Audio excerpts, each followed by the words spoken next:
Hello and welcome to SimCast, the Higher Education Simulation Podcast. My name's Tony Jeremy and I'm joined by my regular co-host, albeit not in the same room today, Dr. Lawrence Hill. Hello, everybody, and welcome back to SimCast. Lovely to have you with us, and a very warm welcome today to our guests, Gareth Evans and Camilla Fadel. Welcome to the podcast, guys. Gareth, Camilla, hello.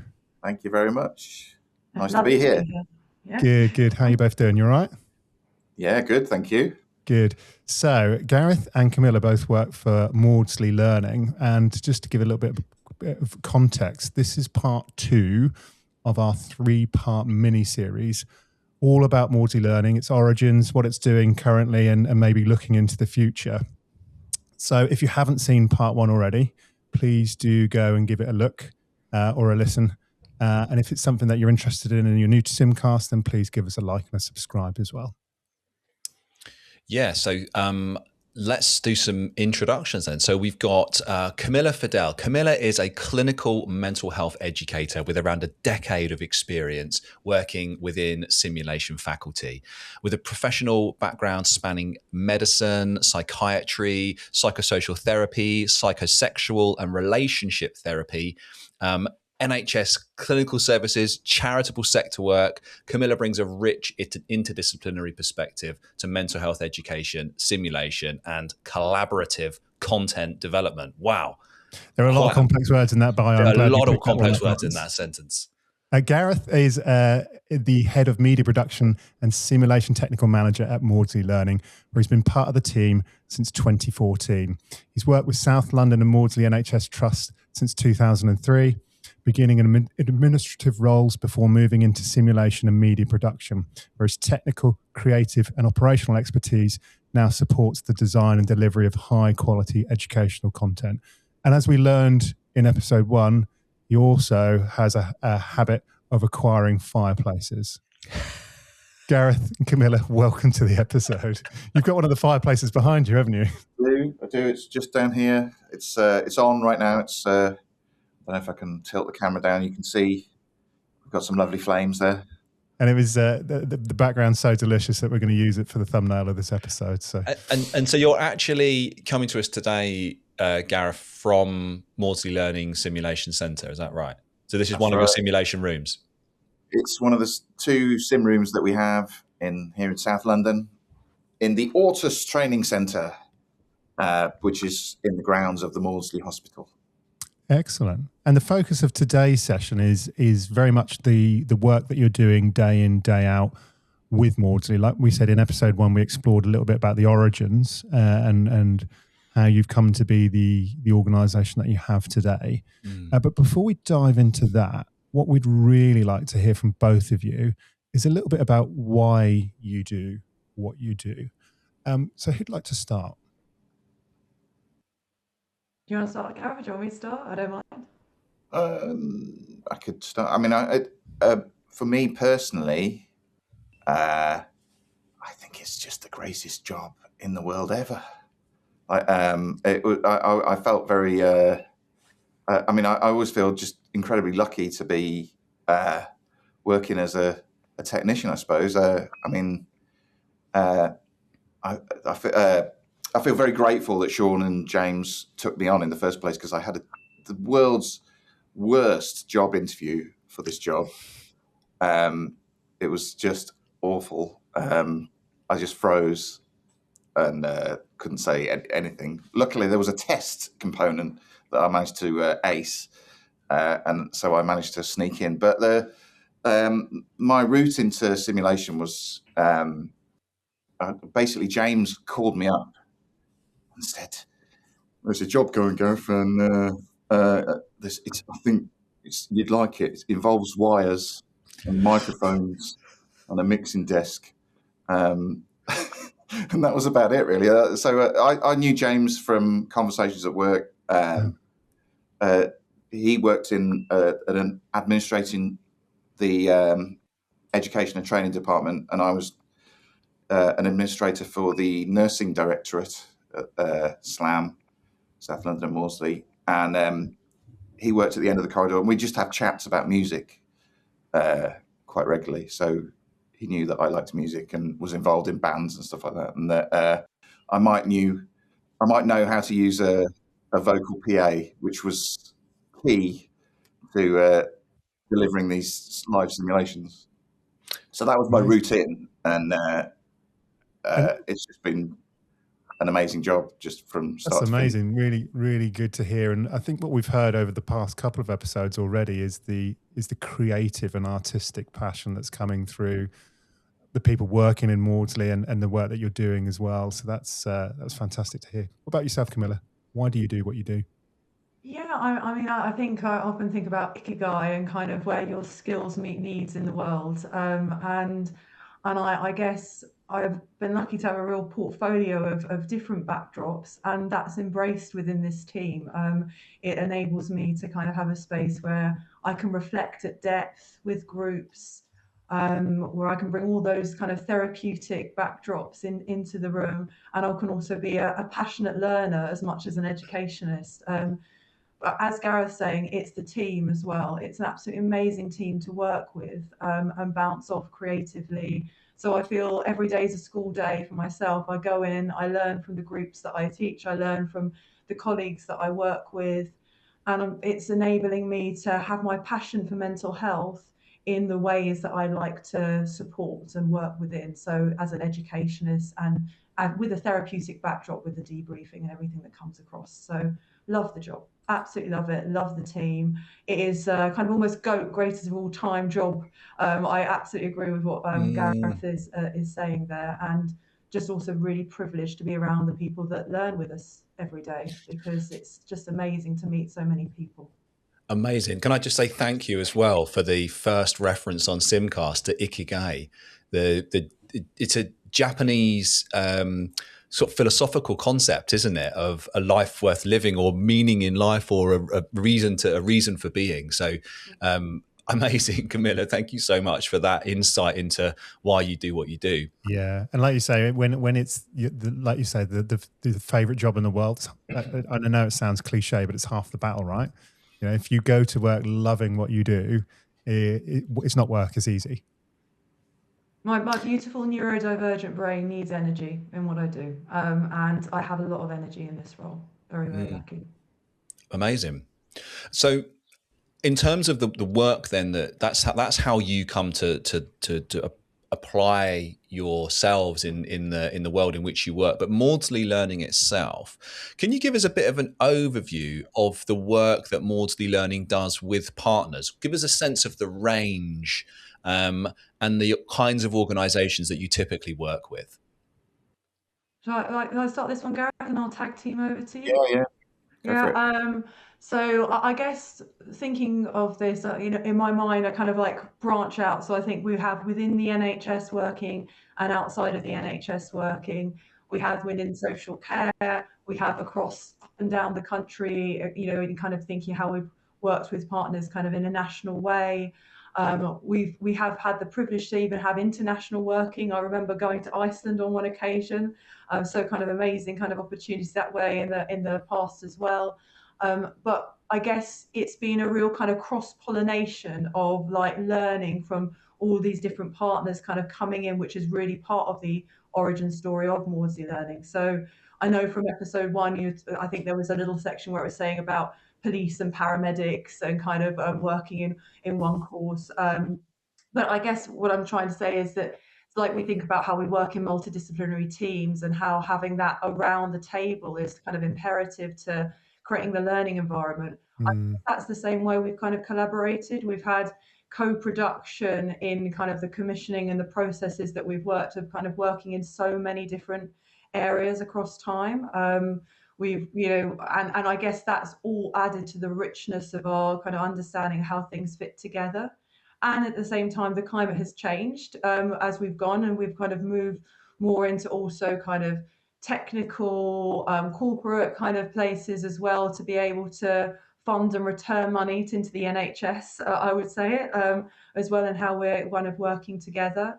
We've worked with charity organisations before as well. We've kind of rich kind of work on, again, lived experiences and co-production in kind of course development too.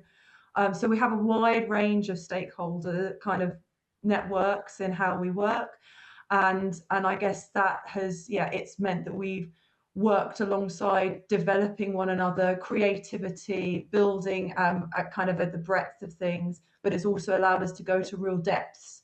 So I guess what I would say it's at the heart of Maudsley Learning is how we have quality and how we have breadth of practice, and a lot of the way that we're working now is meaning that we're expanding in a sustainable way, but we're also really kind of trying to work at that quality depth in assuring things. So we're also doing train the trainer packages, where that means that we kind of train other organisations to deliver simulation courses as well. So that's kind of upskilled, and we're also moving more into VR and tech. So again, we can reach more people that way as well in kind of providing learning spaces.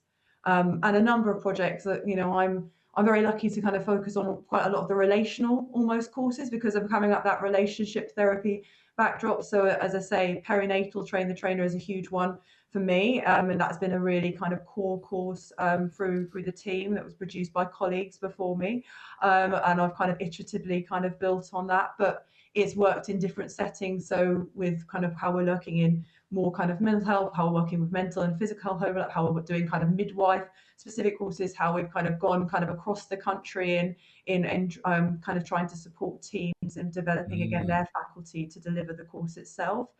And then there's kind of been a lot of courses around, say, for me, around domestic violence, sexual health as well, working with physical health care kind of and sexual health services as well in the past, working with domestic violence charities. And we've recently had a huge project, VAWG, so violence and intimidation against women and girls, which has been working across also piloting VR in kind of the rail network and thinking about supporting the rail staff there alongside with the transport police to kind of make sure that they have real reflective spaces, and considering around how to kind of implement and work better to notice and support and report around instances of violence and aggression in the rail network as well. And that was a humongous stakeholder project. It was involving the railway networks, the transport police, VR kind of separate company, a domestic violence charity that we've worked with before. So lots and lots of things. And I guess even historically, we've also worked with universities. So do child and adolescent mental health training, which we think how it fits into the curricula, but also how is it particular to simulation. I think I even kind of branched out and did a client care course at one time with legal kind of law undergraduates as well, where we really identified that there was a gap in kind of understanding mental capacity for law students. So we've worked in so many different places over time, and we keep collaborating, and that builds the strength, I suppose, as networks together. So what I'm hearing, Camilla, is firstly there's a vast range of different organisations and companies and people that you work with, and it's often to fill a gap in the knowledge base, right? And to come to you for your expertise in various topics around mental health. Do you ever take a moment to sort of take a step back and look at all the work that you do with all these different organisations? And you're an international brand working with people abroad and stuff, and just take stock of just the impact that you've had. Yeah, I think we take the integral place of reflecting on our practice, just like we run debriefs. We debrief ourselves, and we try to really hold space to celebrate success and to notice, how we're growing. But within that as well, what are our learning edges? What are our lessons learnt together? How do we continue to reinforce creating kind of best practice within education or within mental health education? How do we review this together? So every course, is a chance to quality assure ourselves as a team. We reflect on it, we review it, we iteratively agile kind of make changes and iterations to kind of how we might deliver something in the future. But yes, I absolutely agree. There's something to also holding, what has been really brilliant about this project, and I think that can be something perhaps in all reflections we don't hold enough to as well. I think, it's so important to kind of collect the successes. That's certainly something I could collect into debrief spacing as well. Like not what's missed, but what has really been taken here, what's been really kind of supported here, what are we really noticing are the strengths that people hold. I think that's absolutely imperative, but it's an ongoing, all the time reflection on things, which again I really love about the team, because I can tell that everyone within it really cares immensely about creating the best quality work, and that includes some radical candor sometimes, around kind of when we do trip up, because we will, as well. And I think that again is also something that's really important that you bring as simulation faculty. And it's not about also the mistakes. It's about how do you repair after. We're not aiming to kind of all be perfect here. We're going to grow through change. And that means that we can repair and build ourselves stronger afterwards. That's great to hear. Gareth, come in there. James touched on it in episode 1 about his kind of background in he had some training around sort of software testing, and so that sort of beta version of courses, we've always kind of applied that sort of to how we. So the courses are always iteratively changing over time, and improving, and we're always kind of conscious of making improvements at the end of each course and stuff. And it sounds like you do that to the course content itself, but also reflectively as a team on your processes and how you do things.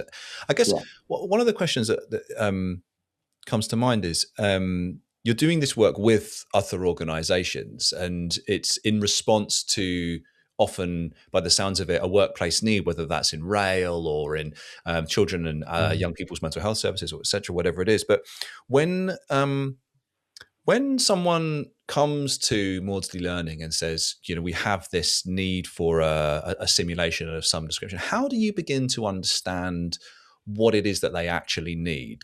What's the actual process of taking the organizational need and translating it into a bespoke simulation event?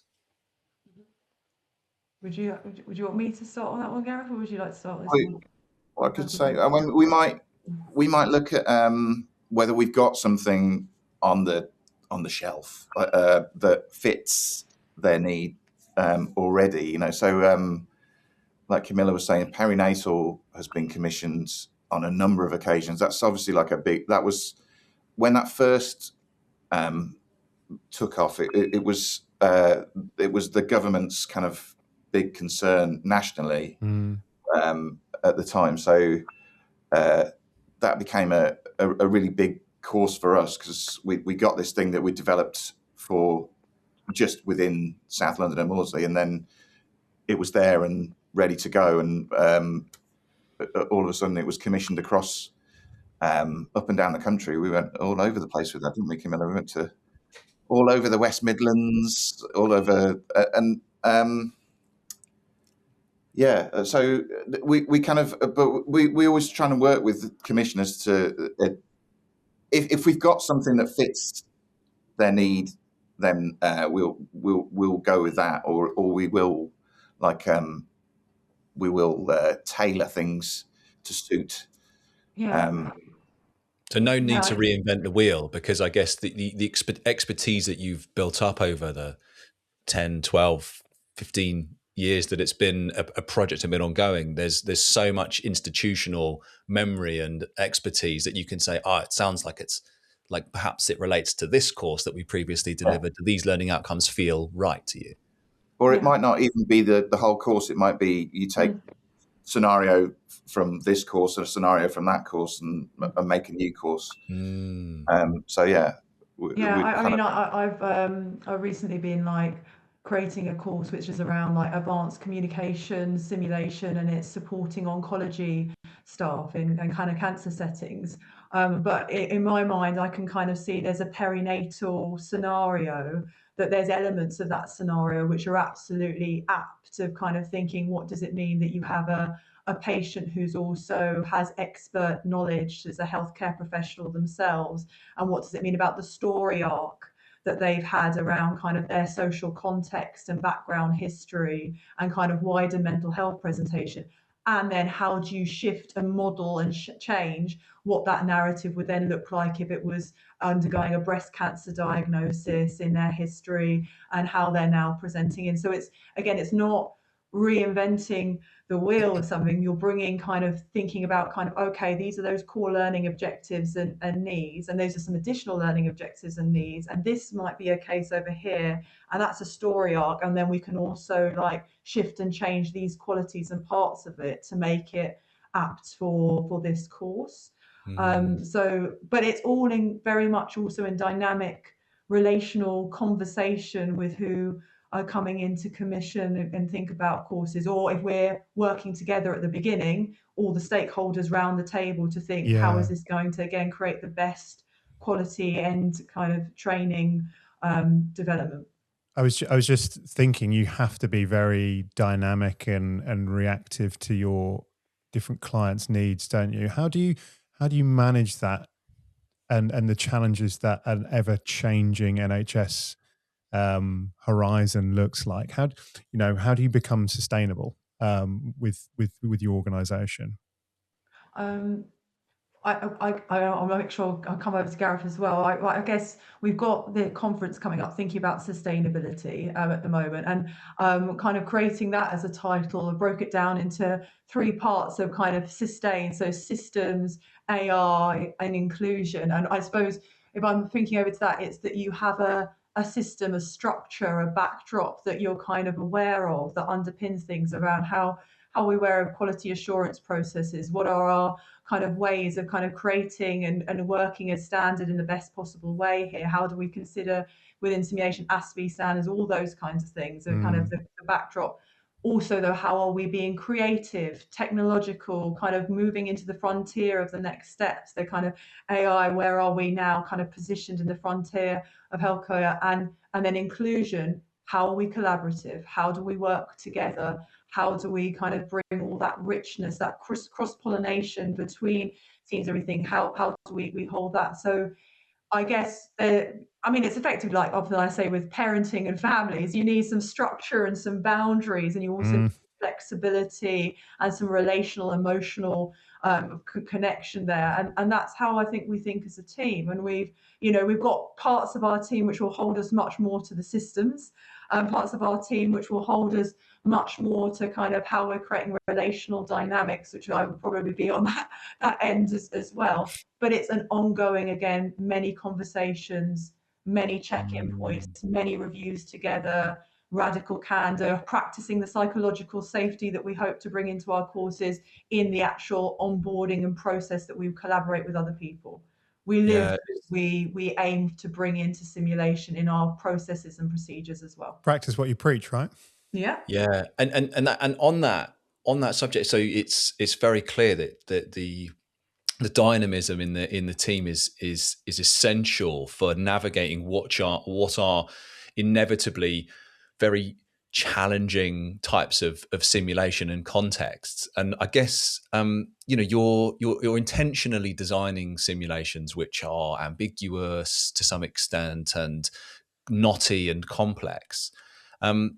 Can you give us any examples of how, like, you've sort of spoken very clearly about kind of conceptually how you do it? Can you give us any examples from specific simulations about how you design learning around that uncertainty, how you position the simulations in such a way that they feel real and authentic without being kind of threatening and psychologically damaging to learners? Because what you're doing is really tough. Yeah.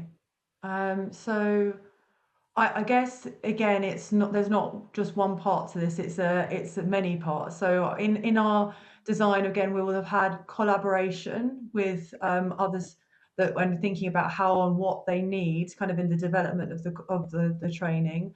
We'll also, wherever possible, kind of get co-production and think about lived experience and how that comes into kind of training as well.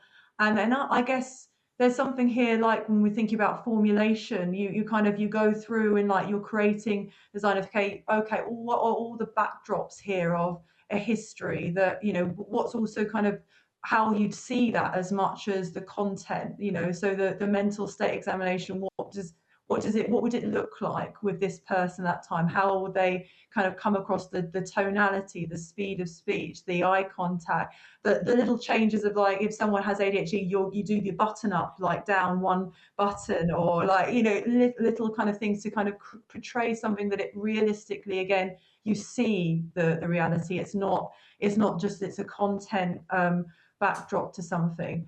I think something that I'm very thoughtful of is this kind of how we keep, I guess, inclusive, and we're very much aware of kind of anti-oppressive practice, and how we're also being very kind of trauma informed.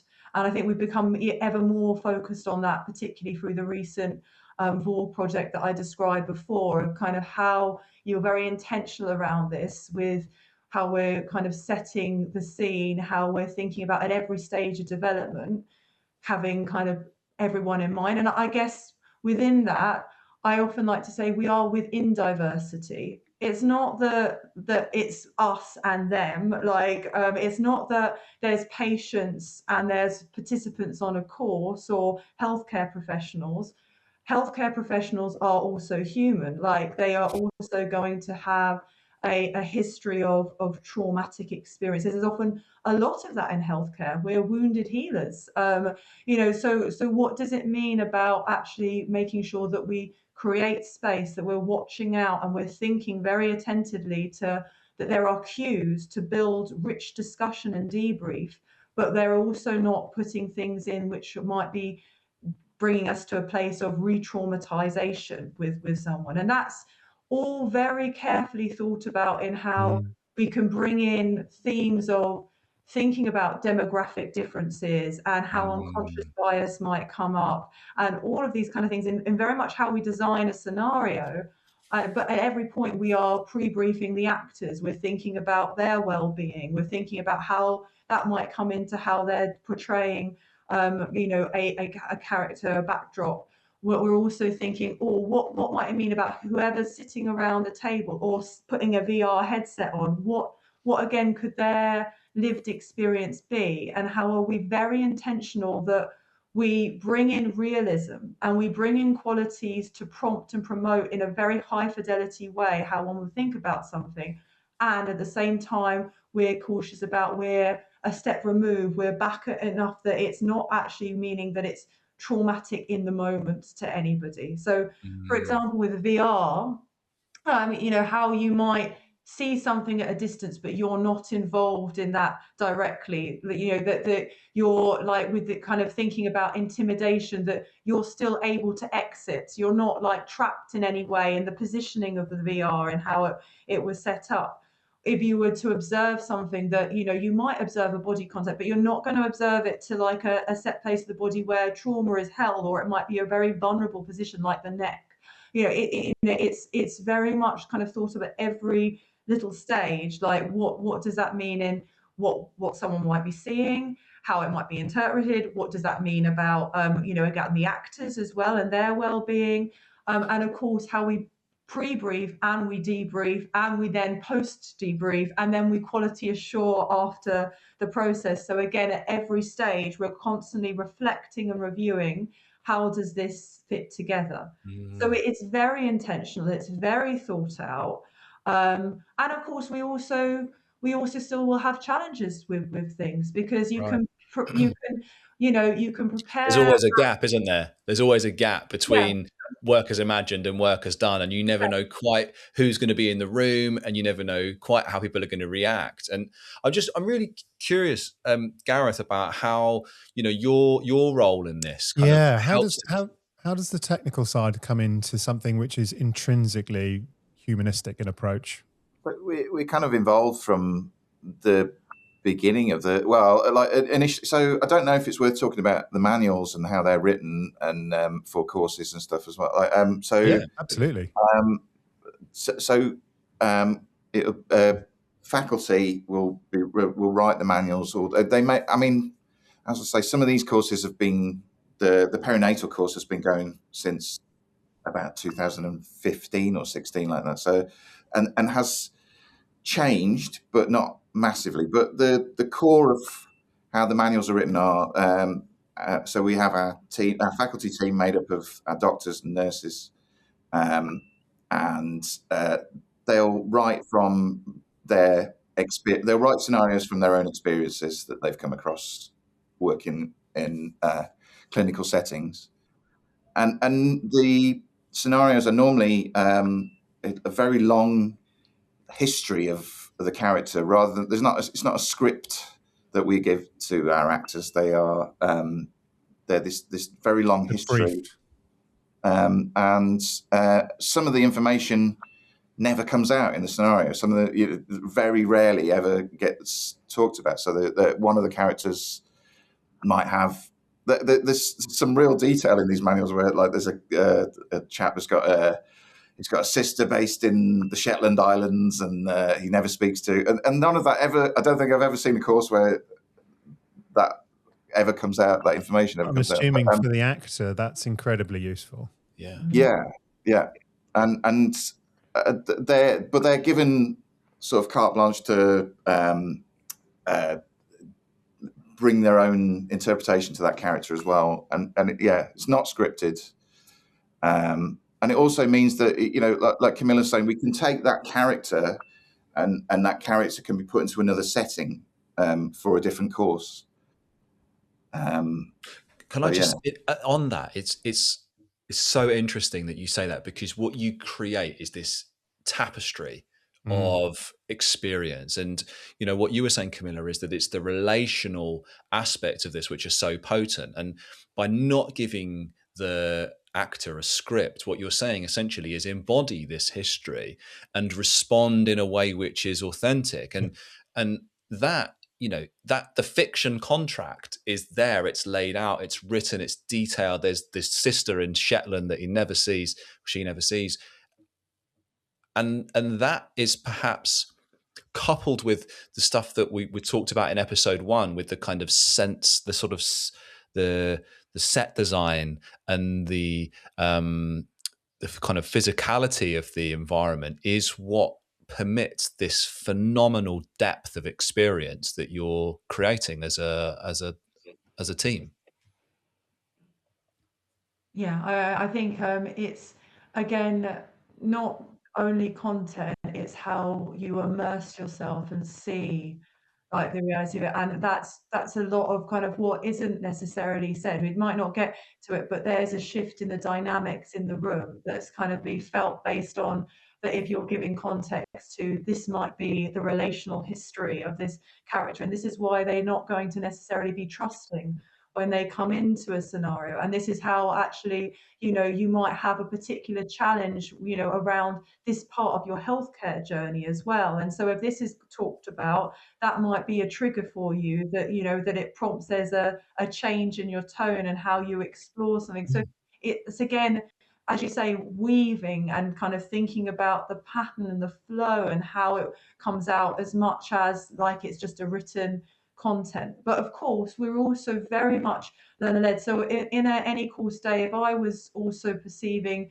this group, like, they have a different kind of backdrop here than what we imagined when we were creating the course, that might be like we're actually adapting on the day even, and going out to kind of rebrief the actors and say, do you know what, I think this character needs to now come more of this approach. We might need to change, like, the setting a little bit this way. We might need to be thoughtful about how much it's pushed in the scenario, because actually they're building their experience now. They're not at that kind of positioning to be able to take that kind of level of dynamic coming into the scenario at this point. Or their energy's changing now in the day. Maybe we're going to change and we're going to put this character earlier because that will pick up the energy a little bit for this group. Or, we're going to play it. So it's, again, it's all very much weaving to the day, weaving to kind of the learners. Or, I mean, imagine you've also just recently heard that there's a serious incident that's happened, and that's brought up something which is actually in the case context even of a patient that's being presented there. again, you need to be very thoughtful and on your feet about kind of thinking, okay, again, how is this matching fidelity, but how is this not re-traumatizing a Yeah. group? How are we getting a clear Mm. learning objective here, but how are we being really thoughtful and sensitive to how the dynamics fitting together at this moment, at this time? Lawrence and I I mean, what you're talking about sounds very intricate, fluid, and dynamic. Lawrence and I often talk about, in his simplistic terms, having clear intended learning outcomes for a session, but often, as is the nature of the beast with simulation, exploring unintended learning outcomes. And it sounds very much like that being very dynamic and fluid, and being reactive to your learner group and your audience. But that manual being so essential to give you Mm. the kind of the backbone, and The the information. but also the Yeah. flexibility to explore new areas and be reactive to your different learner groups. And I think there's something to that as well, that of course you're going beyond learning objectives being this technical point Yeah. of information. What we're thinking with simulation, it being really immersive, is that you're trying to build people feeling confident, being able to work with one another in a supportive way. So it's I'm not aiming that when people kind of leave with the simulation, we've covered every technical piece. We're never going to do that. I'm aiming that when people leave, you know what, they're going to feel a little bit more confident in being able to step into situations in a new way and know how to work together in a much more effective way. So again, it's all relational. It's all about those dynamics. It's learning you can trip up and you can be safe enough in this environment to kind of, again, repair and build things together. So Mm. presumably some of that comes from the authenticity, the realism, the fidelity of the simulation. How do you ensure that you don't slip into pitfalls of like stereotyping and stuff like that, particularly when you've got such a um, loose MO for sometimes your actors that you've got? Um, Well, I mean, we think about it very carefully on, again, demographics, and how this comes in. And so, I mean, we prompt this also within the learner group as well. So when we kind of preparing the psychological safety at the beginning of the day, we think about inclusivity. We think about intersectionality. We bring up the Burnham's social graces, a systemic concept, and show all the different demographic kind of qualities, and say, and there'll be more that aren't on here as well. But what does that mean about, again, how we're all within this? What does it bring from our frames of reference to how we enter into a simulation, to how we enter into a clinical experience? Mm. And that's equally thought out in the design. So we're thoughtful with working with actors of age. We're thinking about social economic kind of backdrop. We're thinking about differences in race and cultural backdrops. All of those things are kind of, or ability, neurodivergence. We're thinking of all of those things intermixed together in how we're creating the character backdrop and how we're seeing that within the character backdrop as well. But within that, we do have actually really clear discussions on what might be a stereotype. So, Mm. what might it actually mean that, women might be cast more as hysteric? The old kind of backdrop to even the word within the womb. Like Mhm. the anxious. So actually, let's have anxiety in a male character. Not necessarily in a female character. But Mm. what does it also mean that we're still seeing that diversity? That we very much intend to have different racial and ethnic backdrops and different social economic backdrops throughout the course, that we're not kind of exposing people to one thing or another thing through the day. Interestingly, even when you prepare in the best possible way for like not portraying stereotypes, you will still very much gain unconscious bias coming up in the room. So again, it's also preparing, how do we really talk about these things? And that's again brought up by thinking about these themes at the beginning of the day. By carefully thinking about the fact, obviously, that you've got two faculty. Obviously, it's Yeah. Yeah. again, there's one that's kind of leading the debrief. There's one very much watching out and thinking how you're supporting the And learner. presumably, Camilla, a lot of the people that come to you won't necessarily have all of those skill sets that you're thinking Yeah. about in terms of challenging biases and things like that. So that added dynamic there, I guess. I think the thing for me that's just popping out is firstly the pre-brief as being an extension of the debrief in this regard, that actually we're just queuing up some conversations that we're going to need to have later. The second thing is just, we talk about simulation as a complex social endeavor, but I don't think ever has that felt more relevant than in discussion of the simulations, and particularly around some of the matters around inclusive and diverse simulation practices.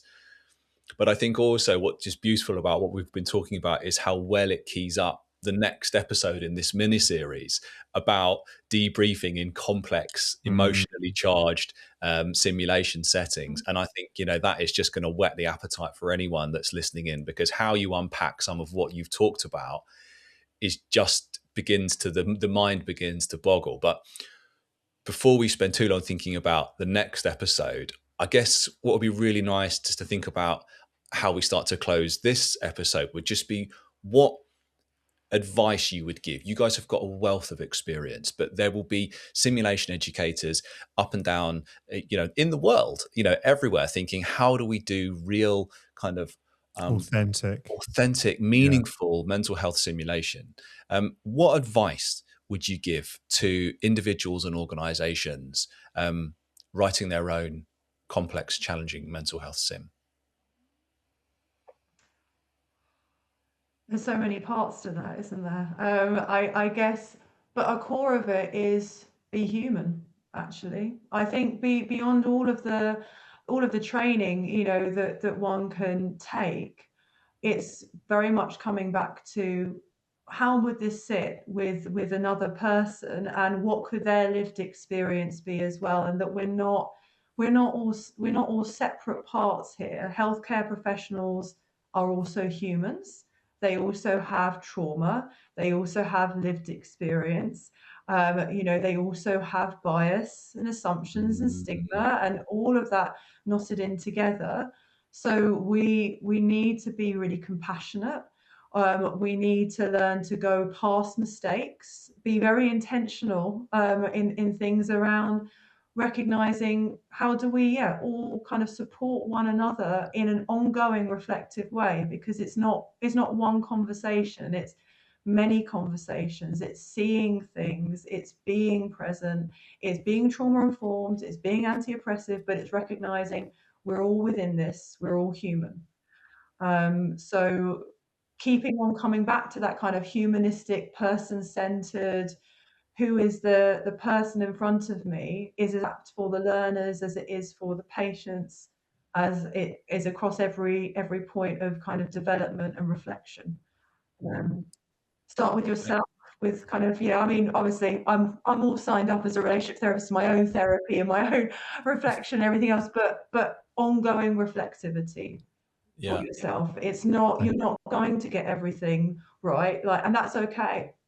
It's, again, safe enough. You can't ever have safety in therapy. You can have a safe enough. You can have a psychologically safe enough space. So you're aiming for that. Same to be said with simulation, right? Yeah. Completely. So thank you, Camilla. That's some brilliant messaging in there for anyone who's embarking or developing a mental health simulation pathway. Well, what about you, Gareth? What would you say in response to that? I think be thoughtful and be creative and be adaptable. In terms of how we've sort of our journey, we've sort of had to build a simulation center from sort of scratch. When Kieran and I started, it was I think she said in the first episode, it was very bare bones. And I just didn't feel like, when you walked into a room, it didn't feel like a believable environment to me. And but we didn't have any money to buy lots of stuff. And in a way, I think that was good. It just made us scavenge things from the side of roads, and create these kind of environments. But yeah, it was just, and I think we've always been challenged to be creative from the get-go, I suppose. And that's been really key to how we've grown. There's something very organic and authentic about having to build things slowly and opportunistically and to exercise creativity rather than saying, right, here's an infinite budget. Do with it what you will. Thank you both for sharing your insights there. That's certainly given me loads to think about. Thank you. More than welcome. So Camilla, Gareth, thank you so much for joining us in this episode. And like Lawrence said, it keys up the next episode, episode 3, which we're going to be looking at debriefing in sort of complex, emotionally charged simulation in a bit more detail. But thank you both for joining us for the episode. It's been a pleasure having you on. Thanks very much. Thank you. It's been an absolute privilege having the conversation. And thank you for joining us, for whether you're listening in or watching. Be sure to tune in for the last part in our Maudsley Learning special series. And we look forward to seeing you in the next one. But until then, bye-bye for now. Bye for now, everyone.